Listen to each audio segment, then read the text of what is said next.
Southern California, good afternoon, and welcome to another edition of the SoCal Supreme Sports Show. We got a lot on the agenda today, such as the Dodgers and their very disappointing series against the Giants. Is Kenley Jansen starting to turn into more of a liability rather than an asset? And the Rams losing Cam Akers for the whole season. Before the season started, who are the Rams going to replace him with? And will Darrell Henderson Jr. have to step up? Also, we have some Chargers news as one Charger is heading to the Pittsburgh Steelers. Who's it going to be? And is it impactful? Also, the Olympics kick off today actually kicked off yesterday as there were some Olympic sporting events happening, but just recently we had the replay of the opening ceremony. For some noteworthy names that are going to be in the Olympics. Also, we have some LA Galaxy and LAFC talk as the Galaxy bounced back from its atrocious loss to Vancouver, while LAFC unfortunately fell to the Portland Timbers. Will they be able to come back? Will the Galaxy be able to come back? We'll have to see. All that and more here on the SoCal Supreme Sports Show. This is Teran Rodriguez bringing you another edition of the SoCal Supreme Sports Show here on IE Sports Radio, your direct feed for all that is sports.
And welcome all to another edition of the SoCal Supreme Sports Show.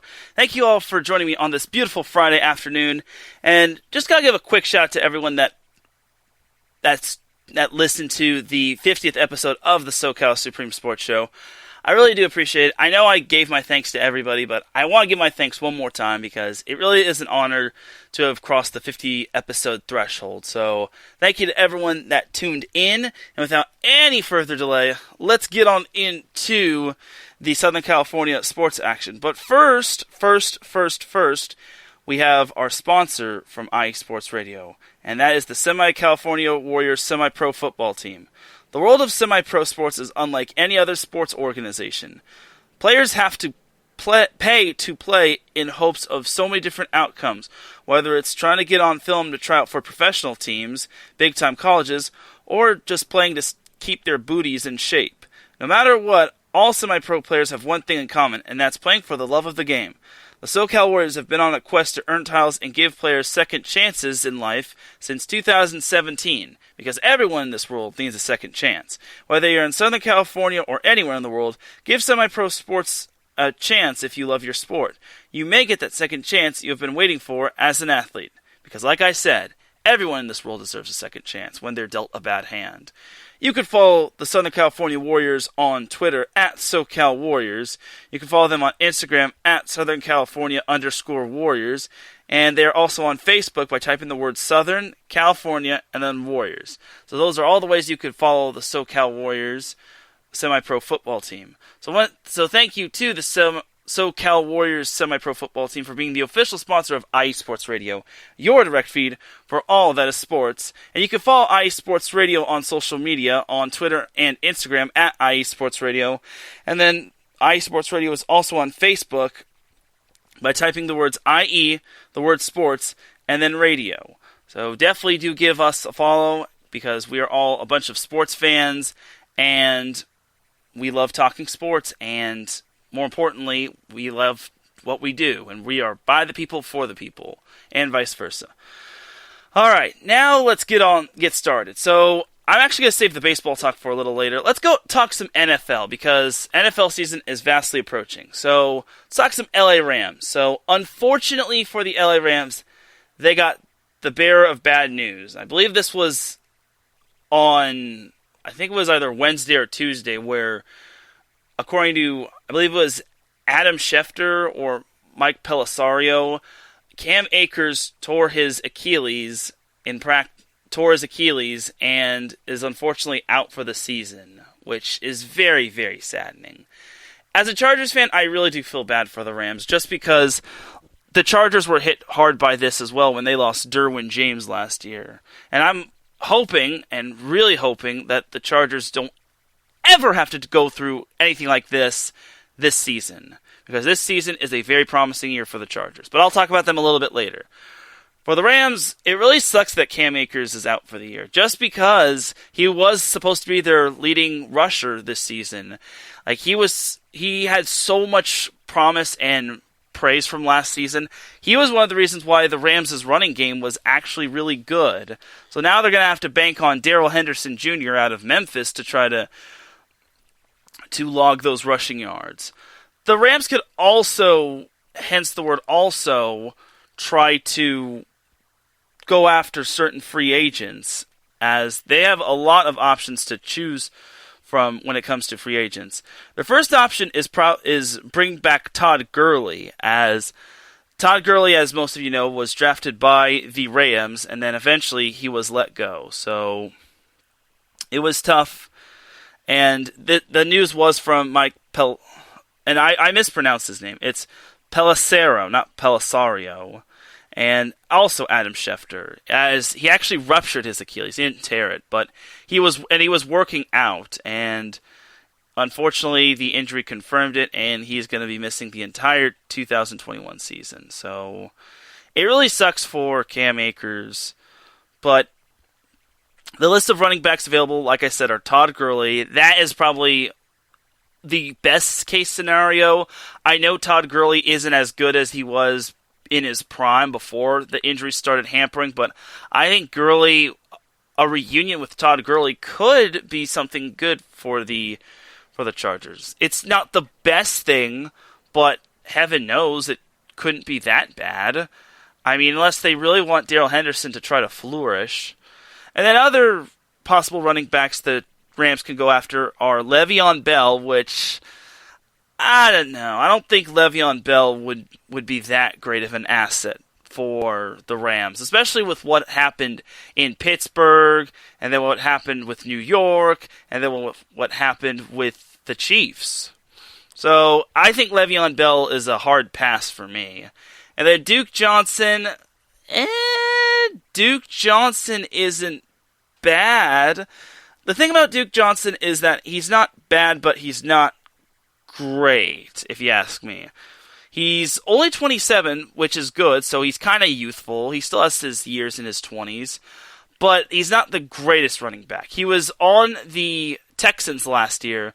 He and David Johnson split time at running back, so that was a thing right there. So they could go after him. I wouldn't not put it behind them, but I think that would probably be a maybe later option. Another option the Rams can go after is Adrian Peterson.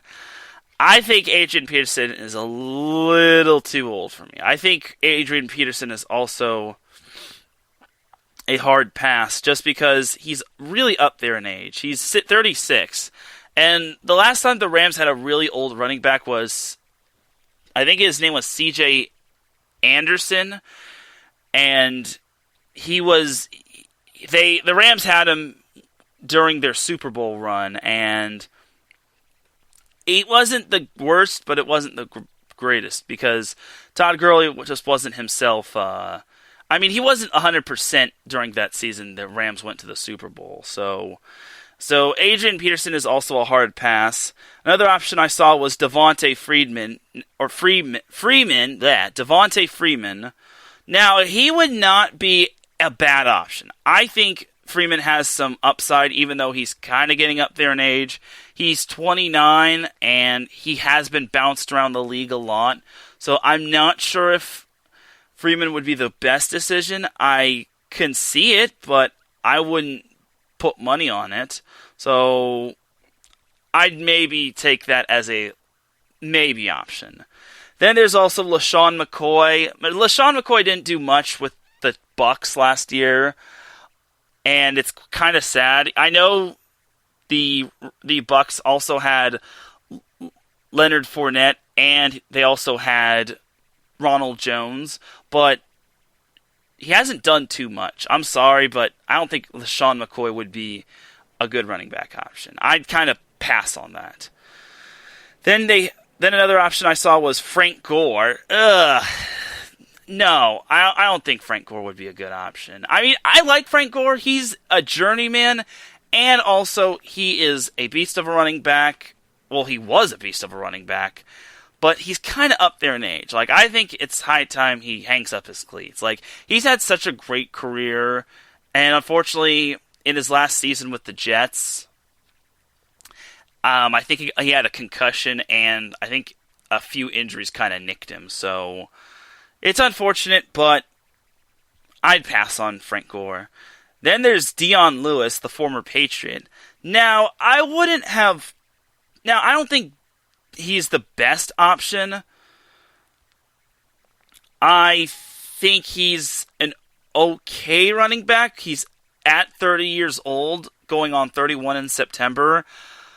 I don't think he's the answer, though. I don't think long-term he'd want to be with the Rams. I don't think the Rams should go after him. I think as a last resort, I'd take him if Gurley and Duke Johnson are a no-go. So I'd semi-pass on Dion Lewis.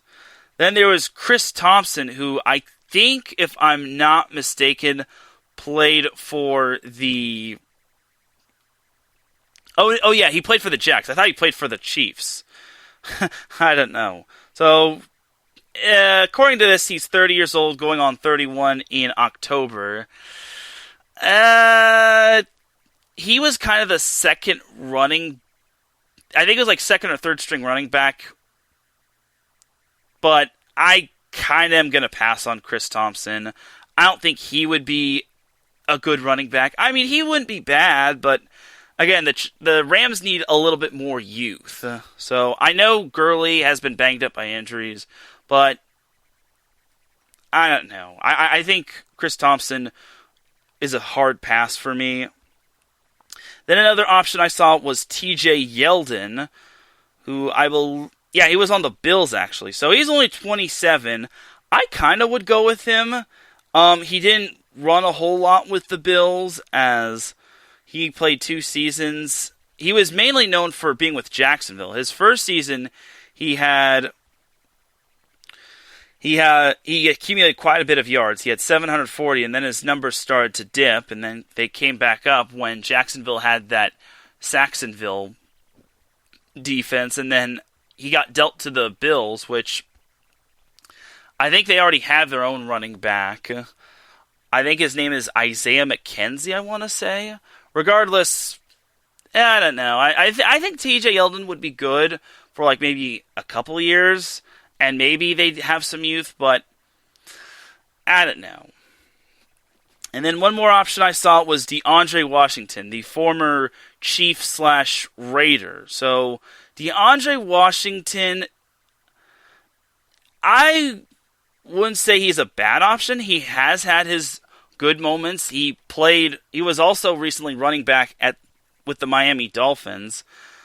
I kind of would consider it because he has that experience. So, I don't know. Maybe. I thought Sony Michel was also on the market for free agency. If he's available, then I think not the Chargers. Why am I talking about the Chargers? We're talking about the Rams. Chargers need to stay out of it for the time being. So if Sony Michel is on the market, I think the Rams should go after him. I think it would be very convenient to get him. I know last year was just a not so good year with injuries and COVID, but well, he's still on the Patriots now, so he's not available. But there was a little article saying, could Pats trade Sony Michel to running back needy Rams? My thing for the Rams is, who are they going to give up? Like, they've already given up most of their draft picks. Like, they're going to have to give up something like they don't really need, that the Patriots do need. So, I don't know. If it's either they sign a running back, or they trade with the Patriots, or they're just going to have to bank on Darrell Henderson Jr. So, either way, I think the Rams will figure it out. Like, the Rams have dealt with adversity before. I remember the year they made the Super Bowl. Cooper Kupp, before the playoffs started, suffered a season-ending injury, and that really hurt the Rams' offense, because it was only just Robert Woods, and then I think Josh Reynolds and a few other unknown receivers were catching the ball from Jared Goff. And then there was also Gerald Everett and Tyler Higbee. But I don't know. I think the Rams will be fine. The Rams are always quick to respond and quick to jump out from adversity. So all in all, for the Rams, I think they're okay for the time being. So we'll have to wait and see. I don't think this injury it's obviously a huge blow to the Rams' offense, but knowing the Rams, they always like to get the diamonds from the rough. And whether it's getting the best out of Darrell Henderson, or anyone else, I think they're in good shape. So I'm not tripping over this one bit. So hopefully Rams fans aren't tripping as well. But it is a tough loss for them. We'll have to wait and see what happens. So those are the Rams news. And the thing about the Rams is, one more thing I will say about the Rams is, again, the Rams are a very tough team to predict. They might not. They might just say, screw it, we're just going to go with Darrell Henderson, and then maybe I think they should have more running backs. They should have a third, fourth string running back. Either way, I think the Rams will still be fine. The thing about the Rams is that they're so tough to predict. They could be a wild card. They're very tough to predict. You can't predict their actual record correctly, because sometimes they'll either be semi-average, they'll be semi-good, or they'll be very talented to the point where everyone's like, whoa, I didn't see the Rams coming out of nowhere. And the Rams are still a talented team. My thing for the Rams is that they play in a very tough division, the NFC West. The 49ers should be better with all their players coming back from injury. The Seahawks should kind of be better. And then the Cardinals, the Cardinals have talent with Kyler Murray and DeAndre Hopkins, and then their defense is pretty solid as well. It's just that I don't think the Cardinals are too much of a threat to the Rams, considering the Rams have pretty much owned the Cardinals for the past, 8 straight times? Yes, 8 straight times, and I didn't even have to look that up. So, we'll see. We'll see for the Rams. So, that's going to be that for the Rams talk. Now, let's jump on over to some Chargers talk. So, the Chargers, so there's nothing too big about the Chargers going on right now. Thank goodness there's no bad news. They did, however, receive the news that they will be parting ways with Melvin Ingram, as Melvin Ingram has signed a 1-year contract with the Pittsburgh Steelers. So this is the thing about the Pittsburgh Steelers. So I forget the offense. It was Matt something. I think it's not Matt Leinart, but I forget who the Chargers signed from the who the Chargers signed from the Pittsburgh Steelers. Matt Filer, that's his name. So Matt Filer. So the thing is, the Chargers signed Matt Filer from the Steelers, which was a huge signing for their offensive line. But in return, the Steelers have signed 3 players from the Chargers. They first signed Kalen Ballage, which Ballage was kind of a rest of the year player, an emergency signing, just because Austin Eckler went down in the Tampa Bay Buccaneers game, and that kind of really hurt the Chargers as well. And then, so there was Kalen Ballage. Then there was Trey Turner. Trey Turner was kind of banged up throughout most of the year. I can't really blame the Chargers for ditching Trey Turner, but he went over to the Pittsburgh Steelers, and then now it's Melvin Ingram going over to the Steelers. So technically the Chargers might as well have just traded those 3 players for Matt Filer. So all in all, I mean, the writing was kind of on the wall for Melvin Ingram's departure, and it's saddening that he's left, and he's a 3-time Pro Bowler, and he is just he's not as good as he was back in his day as a defensive lineman or a linebacker, but Melvin Ingram should be able to help that Steelers defense quite a bit. I mean, it's a 1-year deal. There's no pressure for him, but he did just have 2 trips to the IR this past season, and then also he's kind of getting up there in age, so we'll see what bringing Melvin Ingram does for the Steelers. So there's that. We'll see how it goes, though. Funny thing is that the Steelers actually play the Chargers, so this could be a revenge game for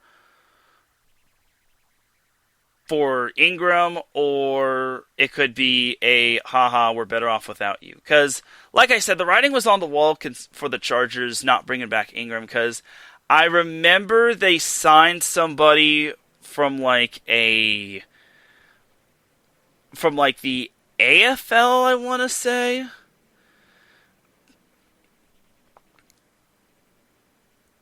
Yeah, the Chargers signed Willie Yarberry, who was a defensive lineman from Wake Forest, and he played with the Massachusetts Pirates of the National Arena League, which was a spring league, which, again, that was kind of the writing on the wall in saying that Melvin Ingram was going to be going, and the Chargers weren't going to be bringing him back. Because the only way I could have seen the Chargers bring back Melvin Ingram is if they signed him for, hardly anything. And Melvin Ingram is way more than hardly anything. So I wish Melvin Ingram the best. I mean, he gave us a lot of great memories. He has had his interceptions. He had interception against the Raiders one time. Last year he had one against the Cincinnati Bengals, which actually kind of was crucial. I mean, that was an ugly game for the Chargers to win, considering they had Tyrod Taylor starting. But I digress. But I will miss Melvin Ingram, as I really gotta play a clip for y'all. But signing Willie Yarberry was kind of the final nail in the coffin for Melvin Ingram leaving, and honestly, he deserves to get paid. I hate how he has to do it with someone else, but the Chargers kind of need their salary cap and their money to bring in some youthful talent, some offensive linemen to help protect Justin Herbert, etc., etc. So before we move on from the Chargers, I do got to play this little clip that the Chargers Twitter account just posted yesterday. So hold on real quick. I'll be right back.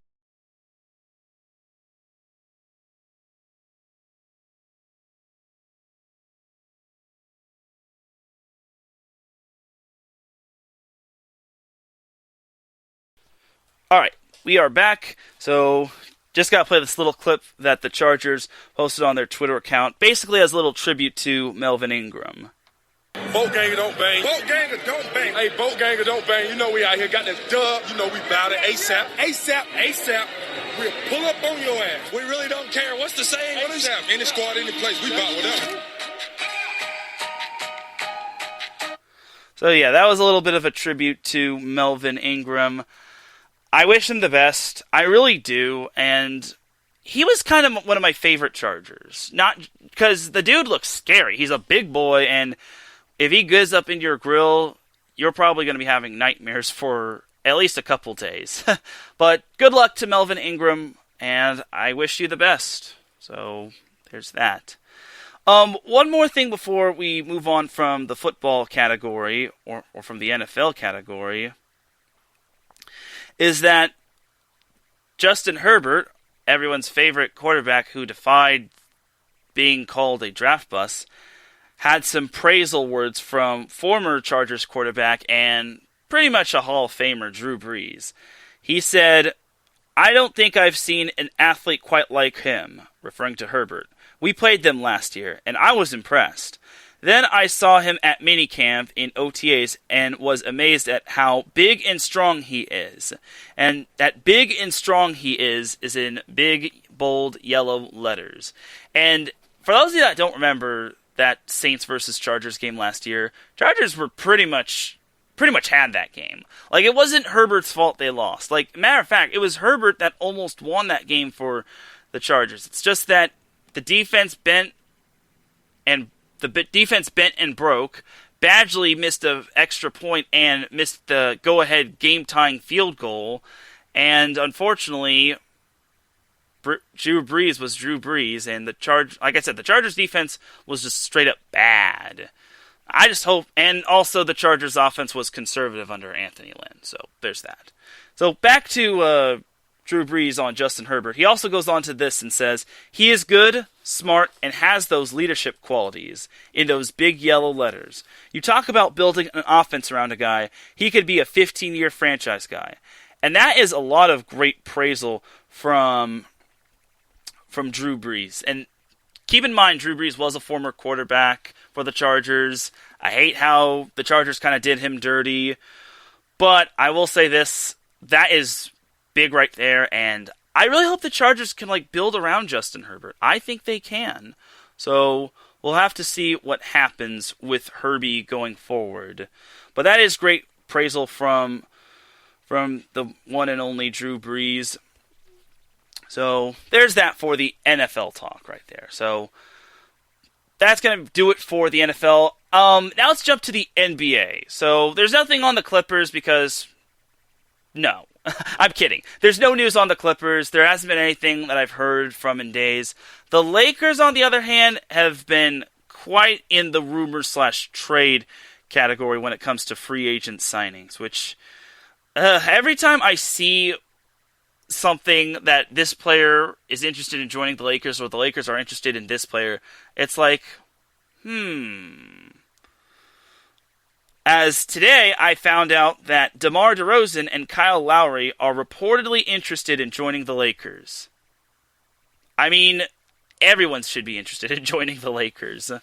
I mean, they have the second, or they're tied for the most NBA championships. I need to get used to this whole 17-17 thing with the Celtics. So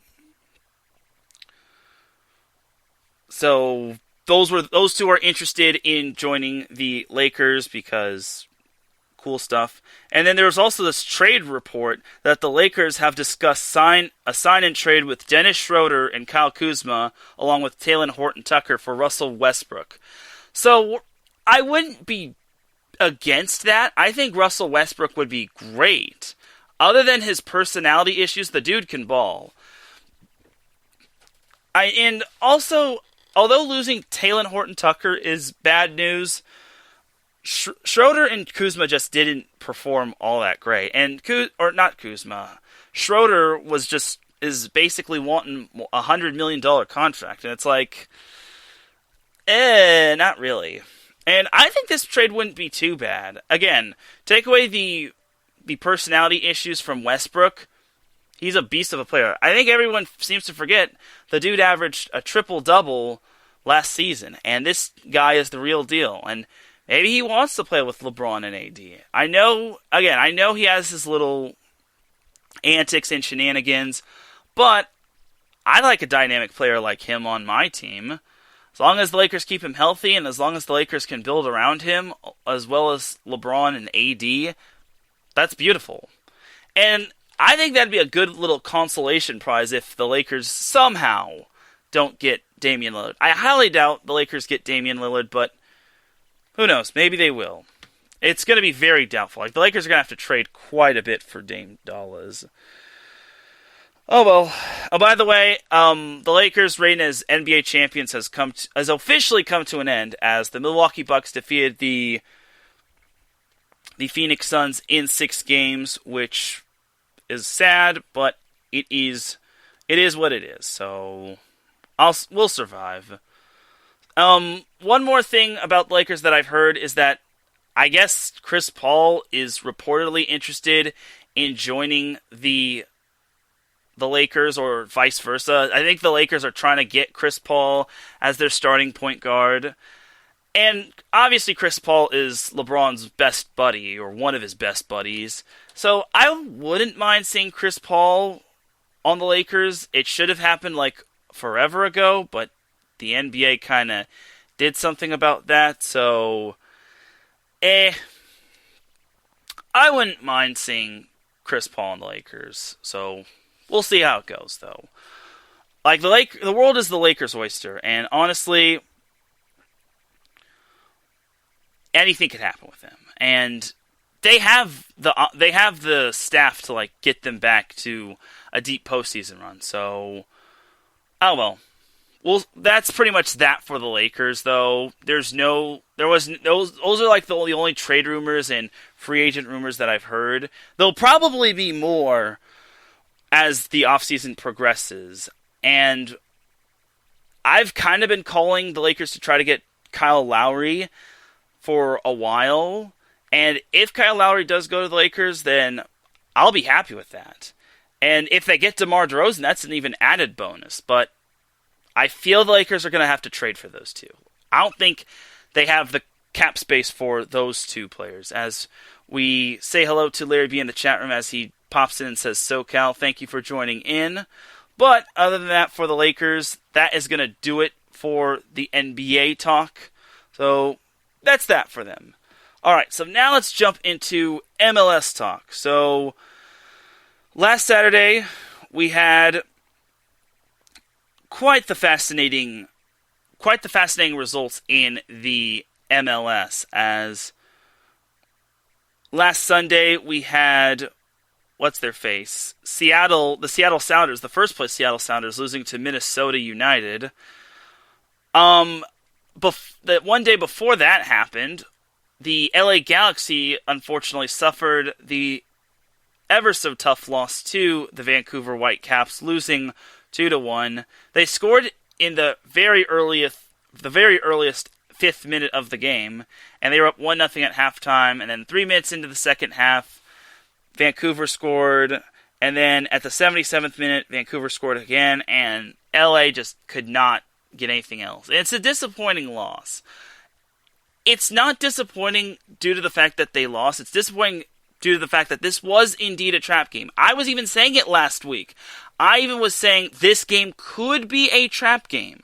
Unfortunately for the Galaxy, they just fell right into that trap. And that would have been huge if they had won, because they would have probably moved closer to Seattle. Unfortunately, that was not the case, and they wound up losing. But I did also hear that the Galaxy have been nicked and banged up. So I was going to do a little bit of a rant on the LA Galaxy and how they blew this game and how they shouldn't have lost to the last place Vancouver Whitecaps. But I'm going to be nice to the Galaxy. I'll give them a break because injuries are part of any sport, and you can't turn off injuries like you can in Madden or 2K. So there's that. Wednesday, the Galaxy also tied with Salt Lake 2-2. Real Salt Lake scored both of their goals in the first half. The first one came in the 9th minute, while the second one came in the 25th minute. However, the LA Galaxy scored 8 minutes after that second goal came from Real Salt Lake, as the halftime score was 2-1. Then the Galaxy scored the equalizer in the 77th minute, but that was it, as the Galaxy salvaged a 2-2 tie after being down 0-2, and they managed to get a point. So, good for them. I'm happy that they were able to get a point. It would have been even better had they came back and won, but oh well. Can't blame them. Can't blame them for trying. So that's the good. So the good news for the Galaxy is that they are still in third place. That's the good news. The bad news is the Galaxy are only 1 point ahead of Colorado for that third place spot, as Colorado has 24 points. They're right on their coattails. They just won on Wednesday against Dallas. And then last Saturday, Colorado tied with San Jose 1-1, as I think San Jose, if I recall, was up 1-0 throughout most of the match. And then, unfortunately, in the second, well, not most of the match, in the first half, then Colorado scored like 8 minutes past the beginning of the second half, and eventually it was a 1-1 draw. So Colorado is starting to gain ground on the Galaxy, especially since they won on Wednesday and they tied, as opposed to the Galaxy losing on Saturday or last Saturday and then winning on Wednesday. So this weekend, the Galaxy take on Dallas, and looking where Dallas is at, Dallas is now at this point the worst team in the Western Conference in the MLS. Good stuff, but here's the thing again. If there's one thing the Galaxy learned in that Vancouver game, it's that this could be a trap game, because let's look at the Galaxy schedule. Their next game is against Portland on Friday. That's a Friday game. So next Friday, the Galaxy will return home to take on the Portland Timbers, who just came off of a impressive win. So the Portland Timbers are one of the few teams that have beaten the Galaxy this year, and that could very well be a crucial game for the Galaxy. At this point, if the Galaxy want to maintain their top 3 status, and if they want to continue to stay within striking distance of Seattle and Sporting KC, they're going to need all the wins they can get. Because looking at their August schedule, they have 2 more home games. They play Salt Lake and Vancouver. Then they play at Minnesota. Then they have a crucial game against Colorado, which could make or break their spot in the Western Conference. Then they have San Jose, which is their second to last game of the month. And then they close out the month against LAFC in El Tráfico. Speaking of LAFC, so LAFC have had their ups and downs. So LAFC last Saturday beat Real Salt Lake 2-1. Okay, that's kind of what I've been figuring all day, considering, well, LAFC seems to be Real Salt Lake's daddy, as Salt Lake just can't seem to beat the LAFC. So that was good right there. So that's the good news for LAFC. The bad news is that LAFC lost to Portland 2-1. Now, Portland to me is a very under-the-radar team. I think Portland is better than where it's shown in the Western Conference, and I think they got off, if I remember, they got off to such a sluggish start, and they're way better than 6-6-1, with 6 wins, 6 losses, and 1 draw. I think Portland is a very good team, and they're starting to show it. They're starting to pick up some steam, as Portland, like I said, they beat LAFC, and they beat Dallas last Saturday. They also had this ugly loss to Austin. It was a 4-1 loss, but I don't care. That's Portland stuff. But we do have a show dedicated to Portland's, which is called Northwest Territory Sports, which will be airing this Sunday at 1 p.m. Pacific time. It'll be hosted by Brad Buckingham. So definitely tune in to that. But other than that, let's jump on over to the rest of LAFC's up-and-coming schedule. So LAFC this Saturday or tomorrow, they play Vancouver. So this is a great opportunity for LAFC to gain ground in the Western Conference, because they're not too far behind Colorado, and then they're also not too far behind the Galaxy. And I also should mention that the Galaxy aren't too far behind Sporting KC, as Sporting KC barely grinded out a tie against San Jose. So if it weren't for that tie, I think Sporting KC would only be 1 point ahead of the Galaxy. So we'll see what happens with Sporting KC. I know Sporting KC and Seattle play each other this weekend, which is going to be really huge. I think that's going to be a Sunday game, if I'm not mistaken. Yes, it is a Sunday game. So there's that right there. So as for LAFC, back to LAFC. So they got to, if LAFC wants to have a chance of continuing to climb up the Western Conference, they got to beat Vancouver. They have to beat up on these littler teams, these not-so-big teams, the teams that are very beatable. They got to do what the Galaxy failed to do this past weekend. And honestly, I don't know if it was just the Galaxy just being really hampered by injuries, or just the Galaxy underestimating Vancouver, or maybe the Galaxy just looked too far ahead. But LAFC is not too far from them. Them and Colorado are very much on their coattails.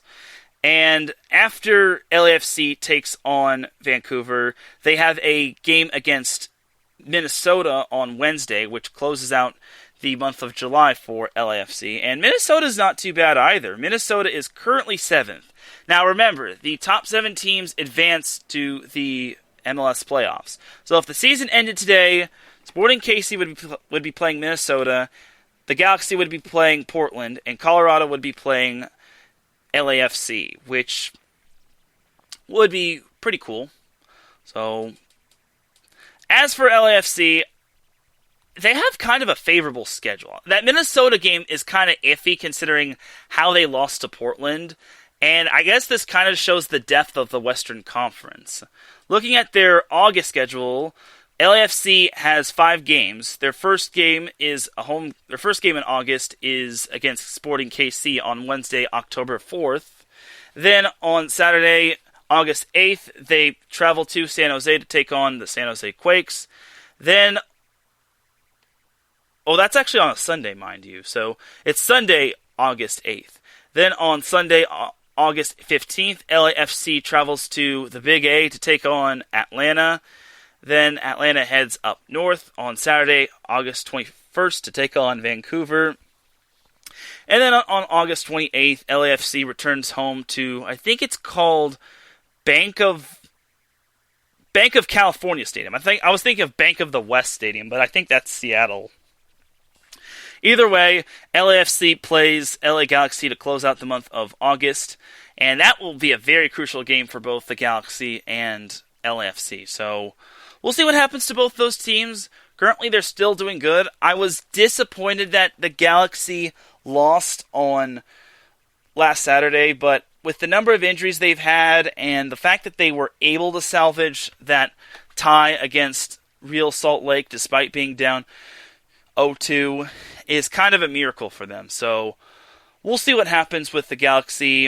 And LAFC is starting to gain traction in the Western Conference. They do have to be careful because that loss to Portland kind of has Portland back in the mix. And then they can't sleep on Minnesota as well. So we'll see what happens. And then they might need some help from their good friends in the LA Galaxy. As the Galaxy, if I remember correctly, or if I just recently remembered, they play Colorado later on in August. So LAFC may need to get some help from one of its brethren in the Western Conference. So there's that right there. So we'll see what happens with the Galaxy. And that's going to do it for the MLS portion of this show. So before we get into a break, I do need to make note of something. That the Olympics have begun, and the opening ceremony is this week. So, fun fact about the Olympics when it comes to USC. So, believe it or not, and I kind of figured this out. But I also thought this was incredible. So USC has 66 Olympians. They originally had 61, then that number went up to 64, and then they had 2 more Olympians added on, as Emilia Brodka from Poland is actually participating in the skateboarding competition. I didn't know there was skateboarding until I found this out a couple days ago. Then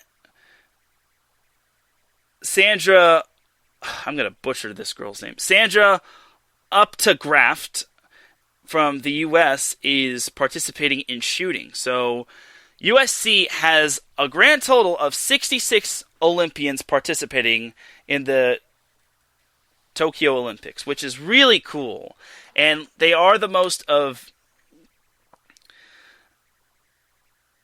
they have the most Olympians of any school, from what I heard.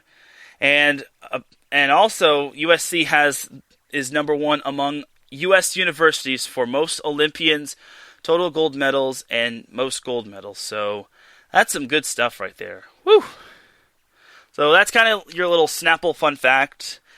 Fight on for USC. I'm trying not to boast about USC too much, but when it comes to the U.S. Olympic team, there are 19 Olympians for the U.S. The U.S. are from USC. So great stuff. And then it seems like this number got updated quite a bit. So at first, like I said, USC had 61 athletes, then they had 64, then 65, then 66. So make up your mind, USC. Do you have 66 or not? They do. So there's that for USC, and great stuff. And there's no other USC news, but there was some UCLA news. There was UCLA news, and I actually need to find this. It was big UCLA news, and it has something to do with their men's basketball team. And if I could find it. Here it is. So this came from multiple sources and John Rothstein. UCLA and Gonzaga in men's basketball. Let me say that again, nice and slowly. UCLA and Gonzaga in men's basketball are planning to meet in Las Vegas of an early season MTE, according to multiple sources. And they're going to be meeting in Las Vegas. So that's big right there. And remember, that's a rematch of last year's Final Four match between the Bruins and the Bulldogs, where UCLA lost in overtime off of a half-court buzzer beater. I feel bad for UCLA. Even though I'm a USC guy, I feel really bad for USC. As once again, the two will be meeting on November 23rd. I believe that might be Thanksgiving, if I'm not mistaken. No, it's 2 days before Thanksgiving. So, there's that. But other than that, that's kind of all the USC UCLA news that I've gotten. Like, there's that right there, and I'd kill to have a little matchup between UCLA and Gonzaga. And then I also heard that USC and San Diego State are going to could possibly face each other in this tournament located in Anaheim. I think it's called like the Anaheim Holiday something like that. Either way, it would be really cool to see San Diego State and USC. Like, I just got to confirm this though, but bottom line is, yeah, here it is. It's the Wooden Legacy. I'm surprised, as in John Wooden? I guess so. So the Paycom Wooden Legacy. So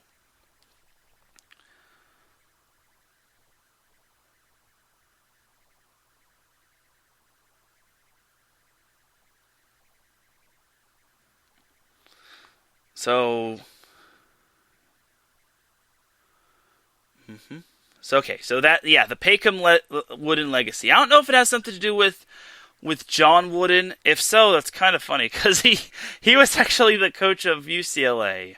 So the Peckham Wooden legacy consists of San Diego State and USC and 2 other teams we don't care about.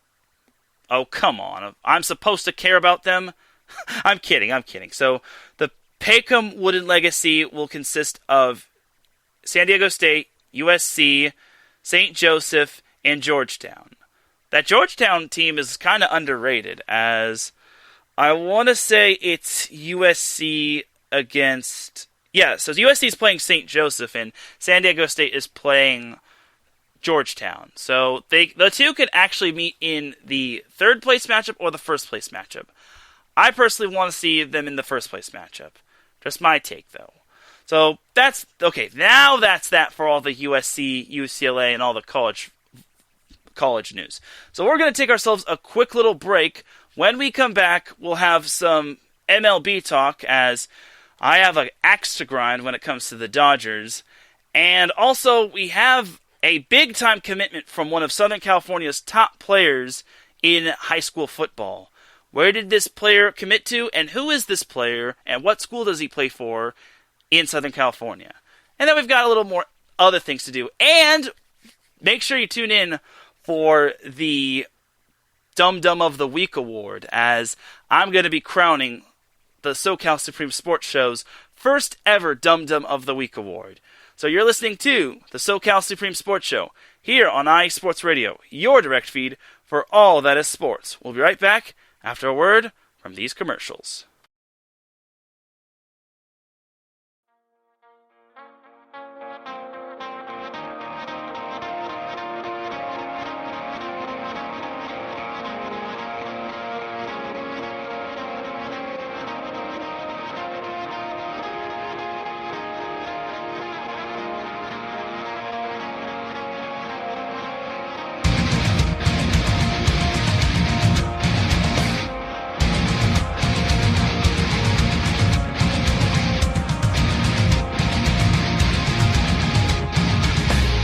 Hey sports fans, do you like wine? Well, we've got the show for you. This is Let's Wine About Sports, a show where we talk about wine and sports simultaneously. From the classic Cabernet Sauvignon all the way down to the grapes that you've never even heard of before. Oh yeah, we cover it all. And we'll talk about a little bit of sports as well. Football, hockey, collegiate, women's sports, it doesn't matter. We're going to talk about it all, and we're going to whine about it all.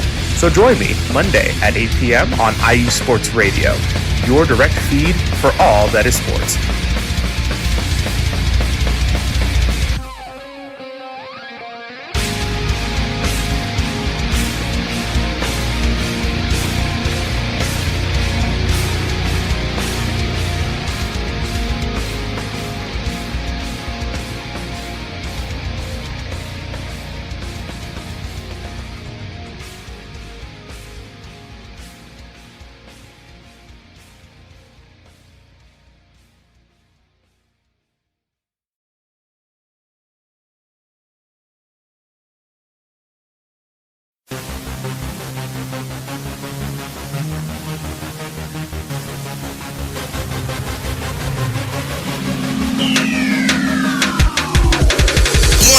Everybody, this is Teran Rodriguez. Are you a fan of volleyball? Are you a fan of Thunder Spikes? Then I have the show for you, Set Point, where I cover NCAA men's and women's volleyball, high school boys and girls volleyball, beach volleyball, and even professional volleyball. Catch the action every week here on IE Sports Radio, your direct feed for all that is sports.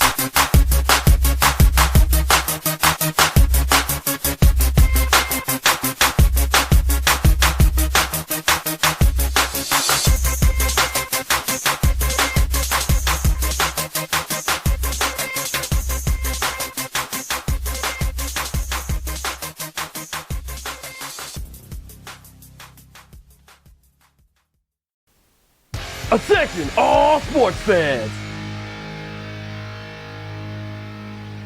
If you're someone who wakes up each morning with lists of sporting events to go along with your to-do list for the day, then you just might be a diehard. The world of sports is as vast as the ocean is deep, including the major leagues, the minor leagues, the college, and everything in between. This is me, your boy Larry B of IE Sports Radio, welcoming you to join me every Monday evening at 4 p.m. Pacific, 7 p.m. Eastern on The Defining Moment, a show that focuses on what really matters in the sports world, sports themselves, and nothing outside of them. Once again, tune in for The Defining Moment with me, your boy Larry B, every Monday evening at 4 p.m. Pacific, 7 p.m. Eastern on IE Sports Radio, right here on Spreaker.com.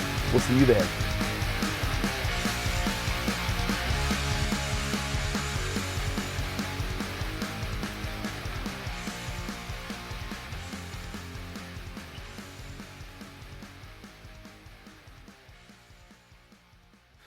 And we are back with segment number 2 of Set Point, or not Set Point, the SoCal Supreme Sports Show. I'm kind of a little excited for Set Point, just because that was one of the drops that was played. I will tell you all, I know we have Set Point locked up for Monday, but you can catch that show on Monday at 5 p.m. Pacific time. It's going to be a huge show because it's the 100th episode of Set Point. And I'm really excited for it. But this isn't the time for Set Point. Set Point is all locked up. It's fast asleep and waiting for Monday to arise for the 100th episode. I've got 3 guests lined up, and hopefully we're going to add a 4th one. So you can also check out all of our other shows on IE Sports Radio on several different streaming platforms such as Spreaker, iHeartRadio, Spotify, Deezer, Apple Podcasts, YouTube, Podcast Addict. The list goes on and on. So definitely do check out IE Sports Radio and all of its amazing shows on different streaming platforms. All right, now let's get on into segment number 2 of Set Point, or the SoCal Supreme Sports Show. Jeez, Set Point has been on my mind this past week.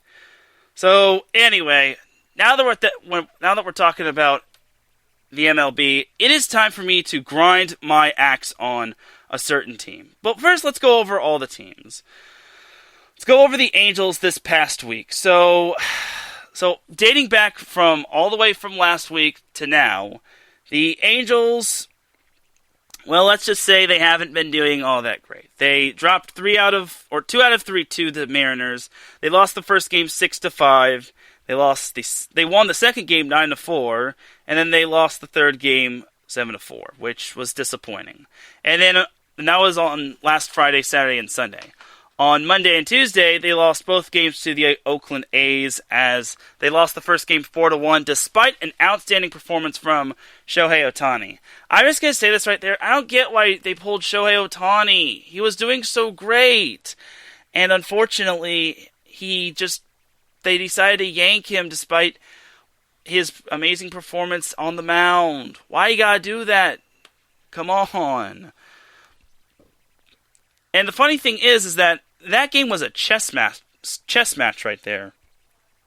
There was no score through 6 innings, and then the Angels imploded after they took Shohei out, as Oakland scored 3 in the 7th inning, and then 1 in the 8th inning, and that was that. So, fast forward to Tuesday, the Angels got shut out by the Athletics 6-0, which put their losing streak at 3 at the time.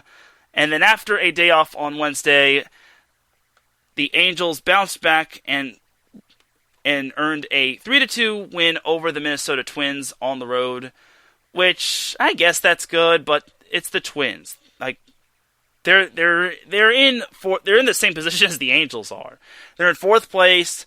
They are vastly underachieving, and they are long overdue for a playoff win. Them and the Angels. So the Angels and the Twins are currently playing right now. The Angels are up 4-0 in the top of the 3rd inning. So bully for the Angels, as the Angels are still 1 game under 500, which is sad face, while the poor Twins are 41-56. I feel bad for the Twins, honestly. Currently, the Angels have 2 men on, first and second, and they have 1 out. It's only the top of the 3rd inning, so anything can happen. I just hope that bullpen doesn't implode. The Twins and the Angels will be concluding their series on Saturday and Sunday. Saturday, the Angels and Twins face each other at 4:10 p.m. Pacific time. And then on Sunday, the Angels and Twins face each other at 11:10 a.m. Pacific time. Then on Monday, the Angels will return home to the Big A to take on the Colorado Rockies for a 3-game series. The first game is on Monday at 6:38 p.m., as well as the second game. And then on Wednesday, it's the same time. So all 3 games on Monday, Tuesday, and Wednesday are at 6:38 p.m. So that's some good stuff right there. Then on Thursday, next Thursday, Friday, Saturday, and Sunday, the Angels will remain at home to take on the Oakland Athletics in a 4-game series.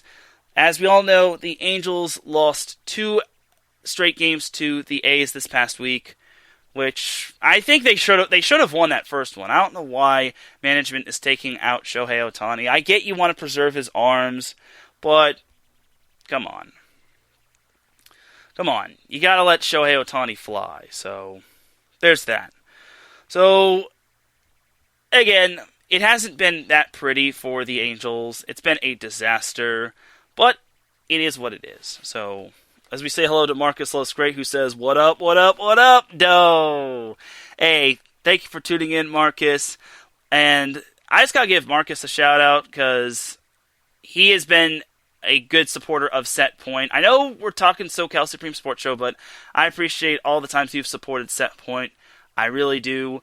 Your support for my volleyball show does not go unnoticed. So thank you, good sir. Anyway, now we go back to some MLB talk. So now we jump on over to the Padres, as the Padres, they had themselves quite the solid week, as they had quite a bit of games suspended and postponed. So last Friday, they had a dominating 24-8 win over the Nationals. Whoo, Nelly! 24-8. Then on Saturday, they had a 10-4 win against the Washington Nationals. But here's the thing about that little matchup. The Padres had a shooter in that game. Not a shooter as in basketball shooter, an active gun shooter. An active gunman who decided to stupidly open fire, terrifying all the players and all the fans. And I think 4, unfortunately, got shot, which really sucks. Like, when is this madness going to end? I really hate that people like that are doing things like that which ruin sports. And it's really heartbreaking to see. It really does break my heart for that. So my thoughts and prayers go out to the 4 that got shot and to anyone that got traumatized. I hope y'all are okay. So there's that. And then on Sunday, the Padres fell to the Nationals 8-7, which that was actually that was a semi-doubleheader because they finished the suspended game, but then on Sunday they played their second game and the Nationals won 8-7. Then the Padres had a 3-game series against the Braves. Actually, it was a 4-game series, but one of their games got postponed due to bad weather. So the first game, the Padres lost to the Braves 2-1, which that's quite rare to see the Padres scoring only 1 run. So c'est la vie. And the next game, the Padres beat the Braves 3-2 in 7 innings. That was actually part of a doubleheader. Then the second of the doubleheader, the Padres beat the Braves 5-4. Well, actually, no, they didn't beat the Braves. Their game was suspended and is slated to be made up on July 19th.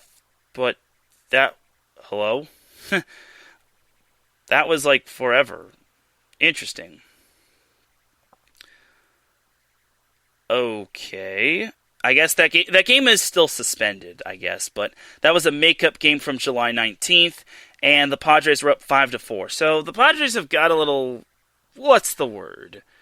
Making up to do and other things. Anyway, so the Padres yesterday opened up their 4-game series against the Miami Marlins with a 3-2 victory. They're currently up 3-2 against the Marlins. This game is being played in Miami or Florida.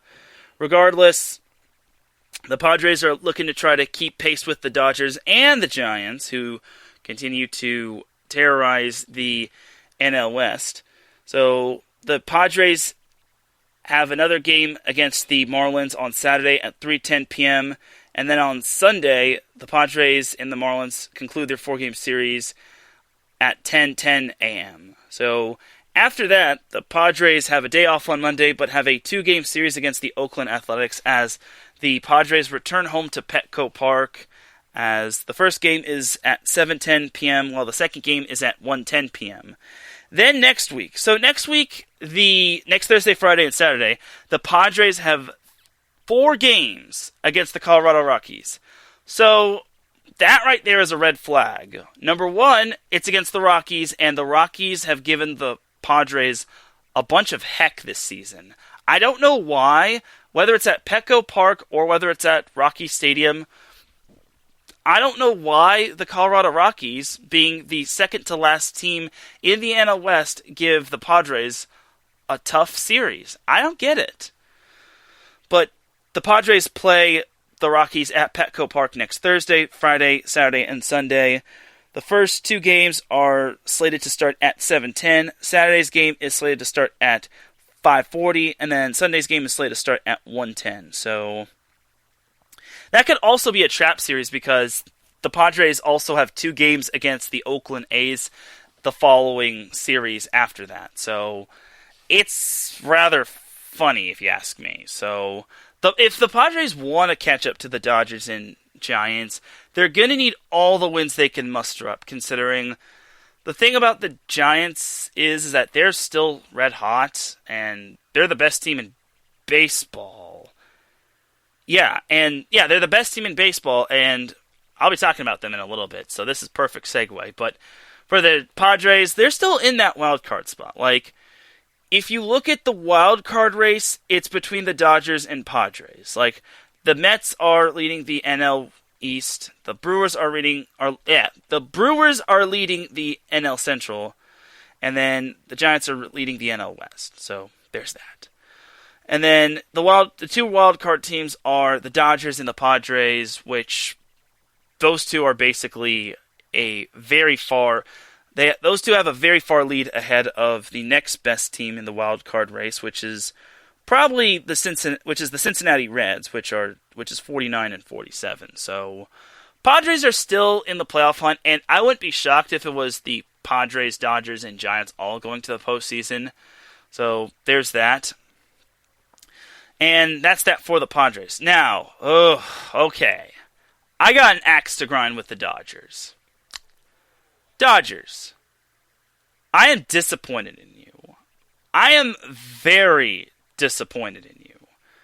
Let's take it back all the way to their last game, their 3-game series against the Rockies. So, 3-game series against the Rockies. They traveled to Colorado to take on the Rockies. They won the first game 10-4. Great. They won the second game 9-2. Amazing. And I'm surprised the Dodgers were playing really great, considering the Rockies are a very good home team. I don't know why. Maybe it's because of the altitude. Regardless, it was great stuff from the Dodgers. And it looked like it was going to be even more great stuff as the Dodgers actually led. They led 4-3 entering the 9th inning, where enter the Dodgers, and whatever reason they decided to put in Kenley Jansen as reliever. So, in typical Kenley Jansen form, Kenley Jansen blew the save, and the Dodgers eventually lost in extra innings, 6-5 in 10 innings. So, that was disappointing, and the worst part was the Giants actually lost that same day, so the Dodgers could have actually been tied with the Giants in the NL West, but unfortunately that didn't happen. So it gets worse for the Dodgers and Kenley Jansen. So the Dodgers had a 4-game series this past Monday, Tuesday, Wednesday, and Thursday against the San Francisco Giants. The first game, the Giants won 7-2 against the Dodgers. It was very disappointing, but Buster Posey was Buster Posey. This one was over by the 7th inning, which, again, it was disappointing. that the Dodgers lost in that fashion at home. I thought they would have been so much better at the Chavez Ravine.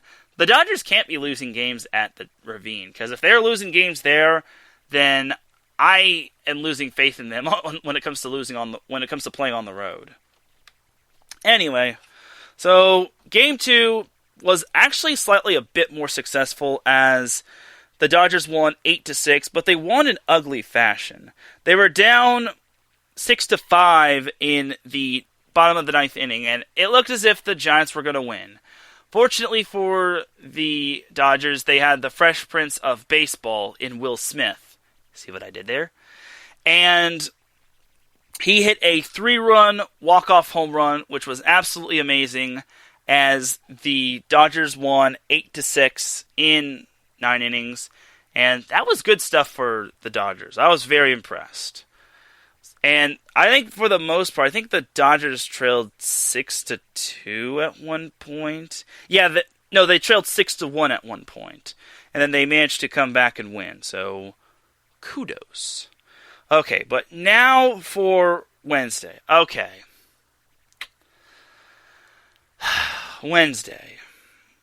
Dodgers led 2-1 going into the top of the ninth inning. All they need is 3 outs. And then they will have pulled into a tie for first place in the NL West. That's it, right? No. Enter Kenley Jansen for the Dodgers, as he decided he was brought in to relieve. And unfortunately for the Dodgers, Kenley Jansen managed... I forget who got a single off of Tauchman, was able to...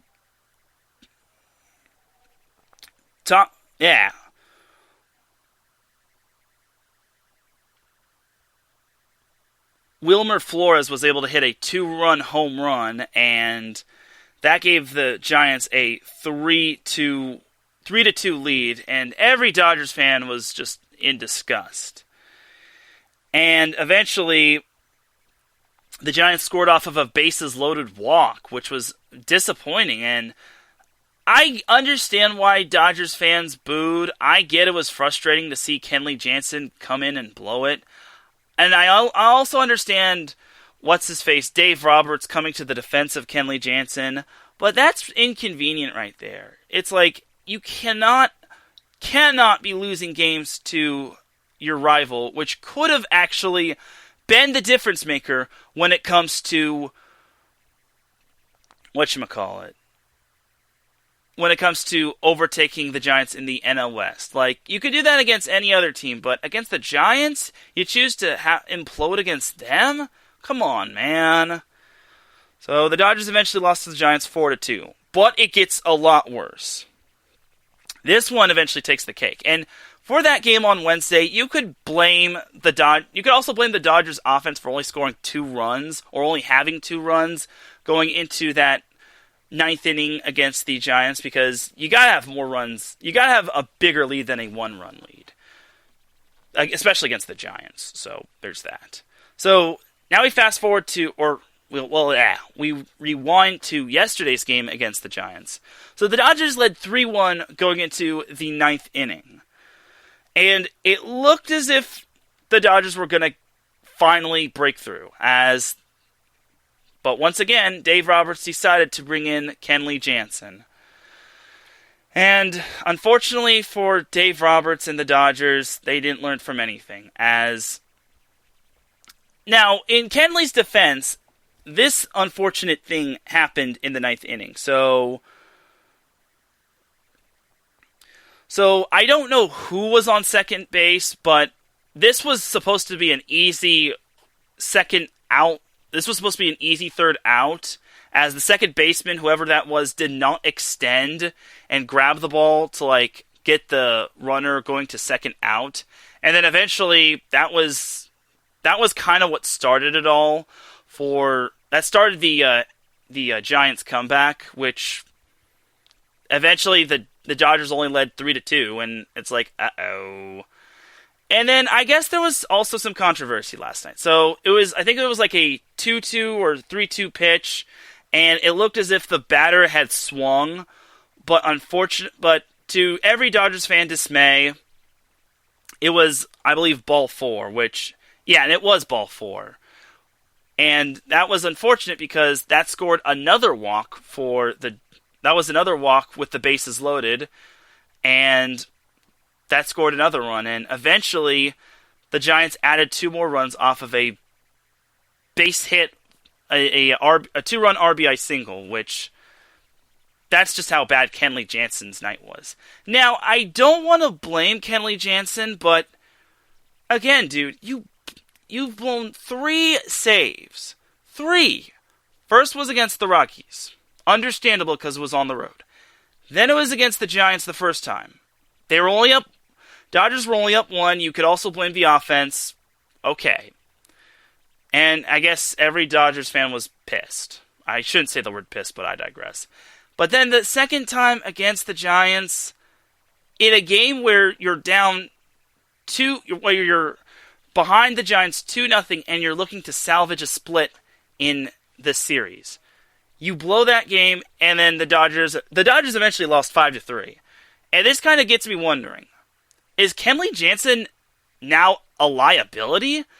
The dude has blown 3 games, all of which, if the Dodgers win all 3 of those games, they're probably up 2 games on the Giants in the NL West. It's a whole different story.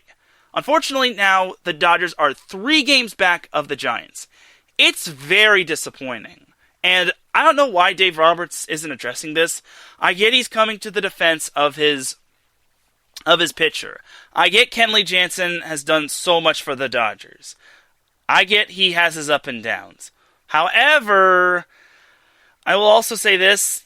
If he continues to blow these games, the Dodgers got to go after another closer or a reliever.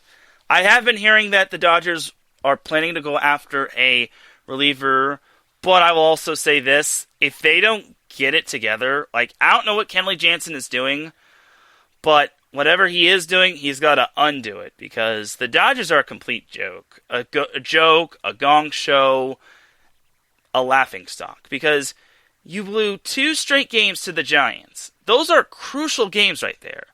And they also lost to the Rockies, which, again, understandable because it was on the road. And, again, you can come to the defense of Kenley of the first 2 games, but also the last game, which was yesterday's game, I don't think you can really defend Kenley. I guess he's going to have to continue to be the closer for the Dodgers, but the Dodgers really got to think, is Kenley Jansen their best option going forward? Do they want to deal him or maybe deal some other players and get some better pitchers? I mean, obviously, it's not just Kenley Jansen struggling. It's Cody Bellinger struggling as well, because he's hit, from what I heard, 80 ever since, I think it was the halfway point of the ML of the season. And then also Mookie Betts has been out. And then also I've been hearing that Max Muncy is expecting a baby with his wife. So sadly for the Dodgers, he will not be in their next series. He is slated to come back on Tuesday when the Dodgers play the Giants. But before we look at that series, let's look at who the Dodgers currently face this weekend. So starting tonight, we have the Dodgers taking on the Colorado Rockies at 7:10. Just like I said for the Padres, this could be a trap series, as the Rockies, I know they suck on the road, but if the Dodgers continue to play like they have, and if Jansen does not get it going soon, the Dodgers could fall even further behind. I know they're most likely going to be a wild card team, or they'll win the NL West, but here's the thing. The Padres are starting to get hot. The Giants have momentum, and the Giants are playing the Pirates. The Pirates aren't really that good. I'm sorry to all you Pittsburgh fans, but that's most likely a winnable series for the Giants, while the Dodgers are still trying to figure it out with their pitching, their hitting, their injuries, everything. So again, 3-game series against the Colorado Rockies. It's at the Chavez Ravine, aka Dodgers Stadium. The first game is tonight at 7:10. The second game is tomorrow at 6:10. And then the final game is on Sunday at 1:10. Then the Dodgers will have a, I guess, much-needed day off, as the Dodgers will head down to Northern California, aka San Francisco, to take on the Giants, as the first two games are at 6:45 p.m. on Tuesday and Wednesday. Then on Thursday, the Dodgers play the Giants at 12:45 p.m. Then next Friday, Saturday, and Sunday, the Dodgers will head up to Arizona to play the Diamondbacks. The first game is at 6:40, then the second game is at 5:10, and then the final game of the series is at 1:10. It should also be worth noting that the Dodgers are also playing the Houston Astros after their game against the Diamondbacks, and then I guess they're playing the Angels, which, for the Angels, they're not as big of a threat to the Dodgers as most people give them credit for. But you never know. Maybe the Angels want to make this one last push for the postseason. So, we'll see.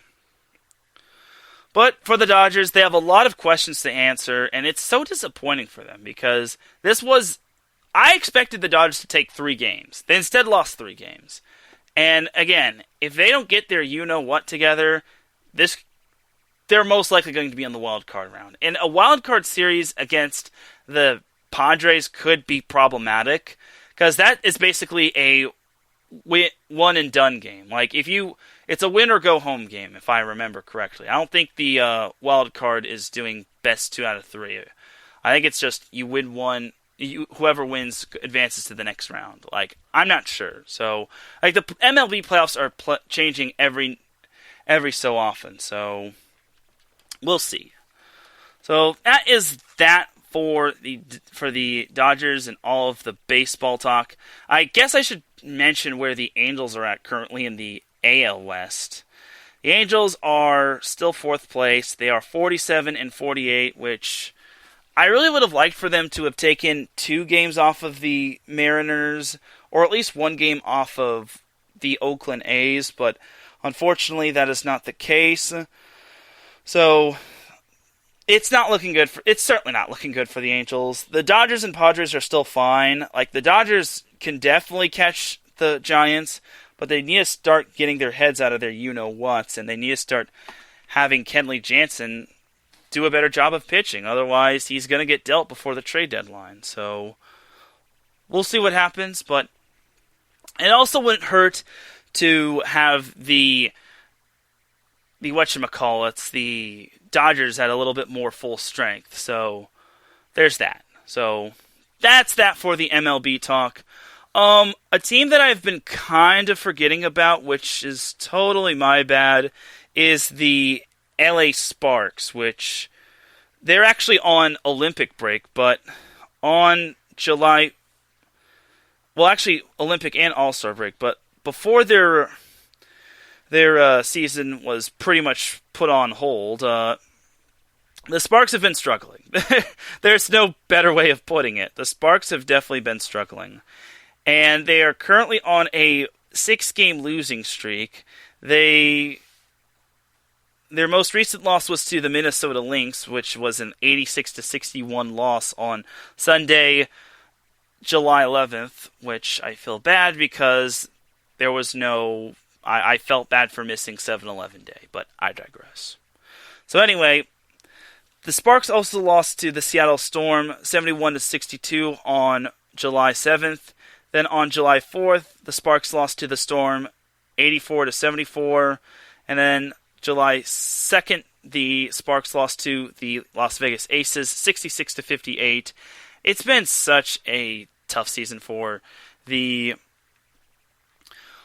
Sparks, especially for what's her face, Nneka Onwuka, or Womuke. Nneka Onwuka has had a tough season as she was denied a spot on Nigeria's team because she has been with Team USA for too long. And then also Nneka didn't make the US team. I don't know why she didn't make the US women's national team or the Olympic team. It's complete BS if you ask me, because she is probably the first WNBA MVP to not make the Olympic team, which is very sad and disappointing if you ask me. But overall, I hope she does find success. I think this year has just been the Candace Parker effect with her leaving for the Chicago Sky. I understand why she left, and you look at and you actually compare the Sparks' record to Chicago's record. Chicago is 10-10, even though they're only fifth in the WNBA standings. But it's way better than the Sparks' 6-13 record. Like, the Sparks still can make the postseason, but they're 2.5 back of Washington, and everything has just not been easy for the Sparks this season, especially with the news from Nneka Onwuka. So, here's hoping the Sparks can turn it around, as their next game is on Sunday, August 15th, against the Indiana Fever. Then on Tuesday, they still remain at home against the Atlanta Dream. They actually play 2 games against the Dream. One on Tuesday and one on Thursday. August 17th and 19th. Both games are at 7:30 p.m. And then Sunday, the Sparks play the Liberty on the 22nd of August. So there's that. So, and that's going to start that's going to be the beginning of a 6-game road trip, which will carry over to September. So, again, the Sparks have a chance to make the postseason still, but it's not looking good. As one of my friends on Twitter decided, or had her WNBA check-in, as she basically said, "How is your WNBA team doing?" And I said 6-13. And funny thing is, she actually said, "Well, are you a Dream fan or a Sparks fan?" And I accidentally forgot to put that I was a Sparks fan. I didn't want to put it because I didn't want people making fun of my Sparks. But I said I was a Sparks fan, and I was sick to my stomach. I hope the Sparks can get it together. We'll see, though. But that is that for all the WNBA talk right there. I apologize if I have missed the WNBA talk. So, but there it is. Alright, so before we get into the Dum Dum of the Week award, we actually have some big news regarding a very talented high school football player from Southern California. So, Malachi Nelson out of Los Alamitos, California, which is kind of like near borderline of like Orange County and Long Beach, but it's mainly like near Anaheim and whatnot. It's like borderline of Long Beach and Anaheim. That's basically what I'm going to say.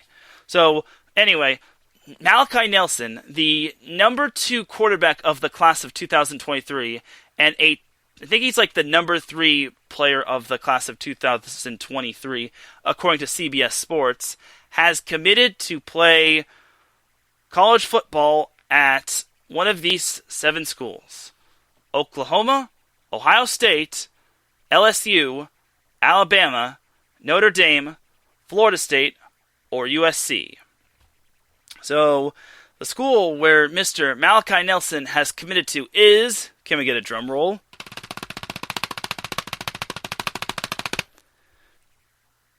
Oklahoma. So, Malachi Nelson will be taking his talents to the Panhandle State and will be playing for the Sooners of Oklahoma. So congratulations to the Sooners and to my friends at Red River Rush. You can catch them at 6 p.m. Central Time, 4 p.m. Pacific Time. Anyway, but congratulations to Oklahoma and Malachi Nelson. The Sooners are getting a very talented player, and this kid is the real deal. Like, Malachi Nelson is legit. 5-star quarterback, and he's only a junior this year, or he's going to be a junior this upcoming season. So, congratulations to Malachi Nelson. I wish him the best.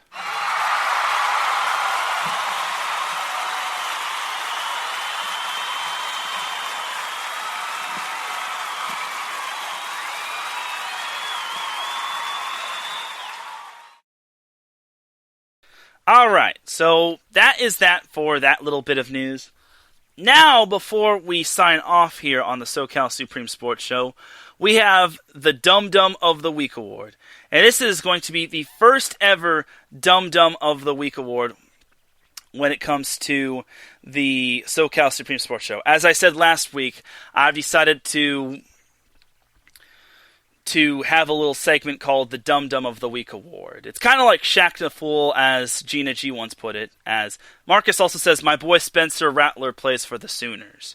So, now, yeah, but I think Spencer will be gone by the time Malachi gets to Oklahoma, so there's that. So he'll have a chance to maybe play for Lincoln Riley in his freshman year, but I digress. Sorry, USC. I kind of had a feeling I'm surprised Malachi Nelson chose Oklahoma over Alabama, but again, I digress. Anyway, now let's jump on into the Dum Dum of the Week Award. So the Dum Dum of the Week Award is basically can go to someone who does something dumb-dummish, like something stupid. It can go to anyone. It could go to someone's cat, someone's dog, a goldfish. It can go to anyone that does something silly or stupid in the world. It can even go to me.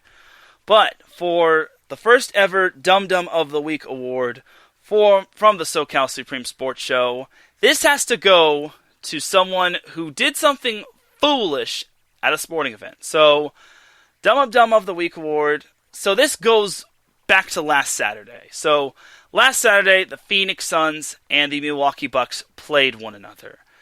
And as most people know, the Suns fans were heckling Giannis Antetokounmpo, who was shooting free throws. And sometimes he would have 10-second violations at the free throw line, as he would always dribble free throws.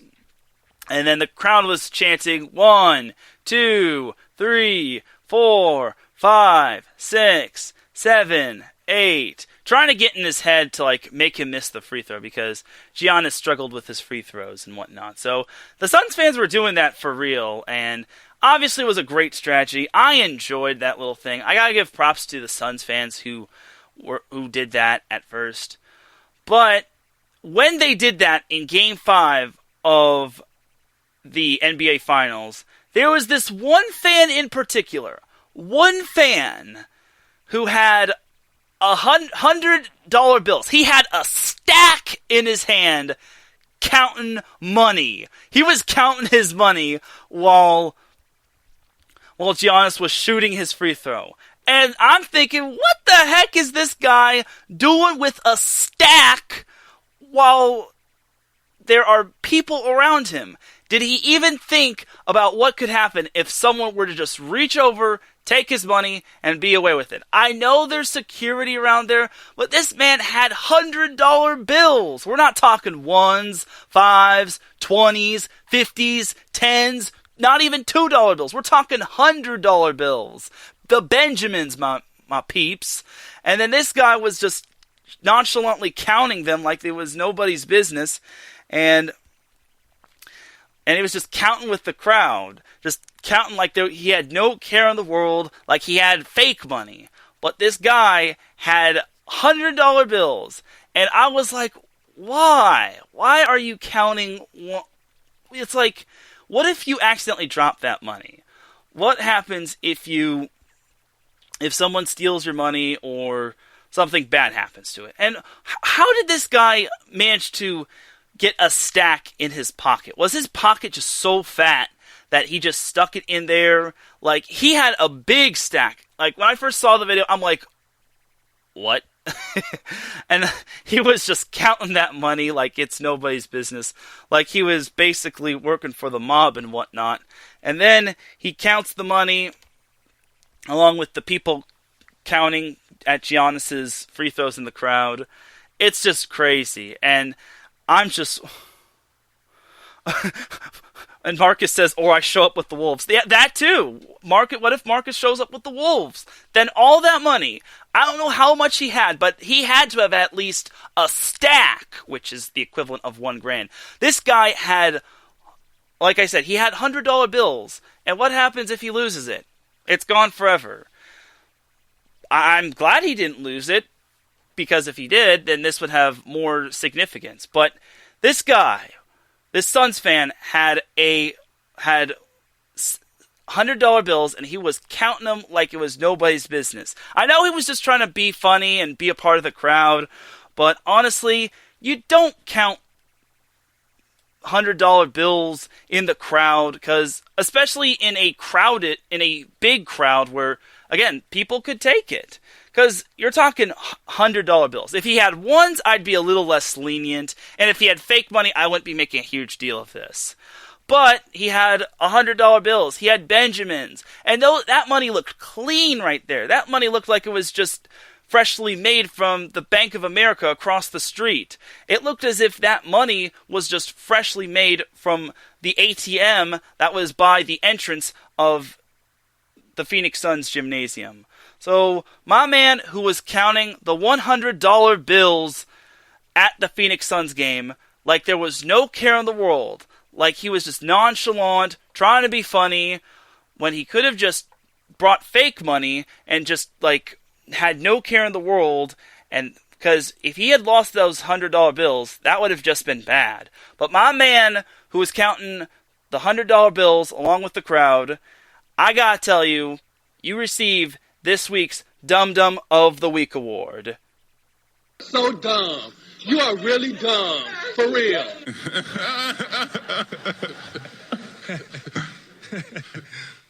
And that, my people, is all she wrote. $100 bills. A stack counted. It's like he was playing with Monopoly money. It's like he was counting Monopoly money when he was in the lead, just dominating people, buying that boardwalk, buying that community chest, buying that railroad thing, everything. But my man's was counting that money in a public facility. This ain't a nightclub, boy. But that is that for the Dum Dum of the Week award. I'll try to have much better Dum Dum of the Week awards, like ones that'll make you say, oh my god. But that is that for the Dum Dum of the Week award, and that's going to be that for this week's episode of the SoCal Supreme Sports Show. Thank you all for tuning in on this beautiful Friday afternoon or evening, wherever you're listening to. And without any further delay, it is time to get on out of here. Because in about T-minus 23 minutes, we'll have another show coming on. And also, I gotta get me some supper or dinner. Whatever you people like to call it. Thank you all once again for tuning in to the SoCal Supreme Sports Show. I appreciate you all tuning in. If you all have any other Dum Dum of the Week awards, you gotta let me know. Because I will accept any and most requests. I'll even have honorable mentions for Dum Dum of the Week. But that's a little bit of a prototype of how the Dum Dum of the Week award will work. Thank you to everyone who tuned in, whether you're tuning in on the replay or you were tuning in live. I appreciate you. Big shout out to Larry B. and Marcus Loscrate for tuning in. I appreciate you tuning in, especially my boy Marcus. He is here to give you what you want, what you need. And he does it with a crispy iSports Radio black tea. For everyone here at iSports Radio, this is Teran Rodriguez signing off. Have yourselves an amazing weekend. If it's going to be sunny and you're going to the beach, wear sunscreen. More importantly, please get vaccinated so we don't get locked down again. I beg of you, don't ruin it for everybody. And I will see you all Monday for the 100th episode of Set Point. Have a great night, everybody, and remember, SoCal is for SoCal. Peace.